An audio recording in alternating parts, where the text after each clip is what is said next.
Hi friends, welcome to my channel. ಇವತ್ತು ನಾನು biscuits ಮಾಡ್ತಿದ್ದೇನೆ. ಮನೇಲಿ ತುಂಬ ಸೂಪರಾಗಿರುತ್ತೆ. ಆ್ಯಂಡ್ ಮೊದಲಾಗಿ ಇಲ್ಲಿ 2 ಕಪ್ ರವೆ ಆ್ಯಂಡ್ 2 ಕಪ್ ಸಕ್ಕರೆ ಅದನ್ನು ಚೆನ್ನಾಗಿ ಗ್ರೈಂಡ್ ಮಾಡಿಕೊಂಡು ಒಂದು ಬೌಲಲ್ಲಿ ಹಾಕ್ಕೊಂಬಿಡೋಣ. ನಂತರ ಇಲ್ಲಿ 2 ಕಪ್ ಗೋಧಿ, ನೀವು ಕ್ವಾಂಟಿಟಿ ಸೇಮ್ ತೊಗೋಬೇಕಾಗುತ್ತೆ. ಓಕೆ, ಹಾಕಿ ಇದರಲ್ಲಿ ಕುಟ್ಟಿರೋ ಒಂದು ಏಲಕ್ಕಿ, ನಂತರ ತುಪ್ಪ ಹಾಕೋಣ. ನಾನು ಇದರಲ್ಲಿ ಚಿಕ್ಕ ಚಿಕ್ಕದಾಗಿ ಕಟ್ ಮಾಡಿರೋ ಒಂದು ಗೋಡಂಬಿ ಹಾಕ್ತಿದ್ದೀನಿ. ನೀವು ಬೇಕಂದರೆ ಇನ್ನೂ ಡ್ರೈ ಫ್ರೂಟ್ಸ್ ಆ್ಯಡ್ ಮಾಡ್ಕೊಳ್ಳಿ.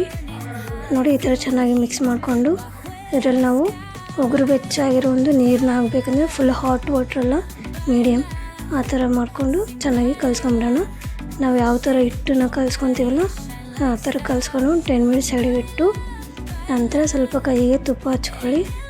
ರೌಂಡ್ ಬಾಲ್ಸ್ ಮಾಡಿಕೊಂಡು ನಾನಿಲ್ಲಿ ಯಾವ ಥರ ತೋರಿಸಿದ್ದೀನಲ್ವ ಅದೇ ಥರ ಈ ಥರ ಒಂದು ನಿಮ್ಮ ಕಡೆ ಇರುತ್ತಲ್ವ ಅದನ್ನು ತೊಗೊಂಡು ಅದಕ್ಕೆ ಲೈಟಾಗಿ ಈ ಥರ ಇಟ್ಟು ಪ್ರೆಸ್ ಮಾಡ್ಕೋಬೇಕಾಗುತ್ತೆ. ನೋಡಿ, ನಮಗೆ ಇವಾಗ ಬಿಸ್ಕೆಟ್ ಶೇಪ್ ಒಂದು ಬರುತ್ತೆ. ಈ ಥರ ಮಾಡಿಕೊಂಡ್ರೆ ನೋಡಿ, ಬಿಸ್ಕೆಟ್ ಶೇಪ್ ಈ ಥರ ಬರಬೇಕು. ಪ್ರತಿಯೊಂದನ್ನು ಇದೇ ಥರ ಪ್ರೊಸೀಜರ್ ಟ್ರೈ ಮಾಡಿ.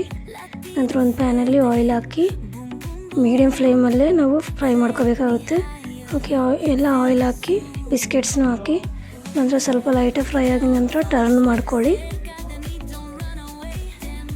ನೋಡಿ, ಈ ಥರ ಮಾಡ್ಕೊಂಡು ಮತ್ತು ನಂತರ ಈ ಥರ ಲೈಟ್ ಬ್ರೌನ್ ಆಗೋವರೆಗೂ ನಾವು ಮಾಡ್ಕೋಬೇಕಾಗುತ್ತೆ.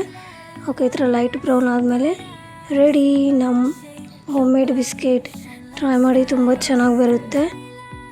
And subscribe my channel friends, and thank you for watching.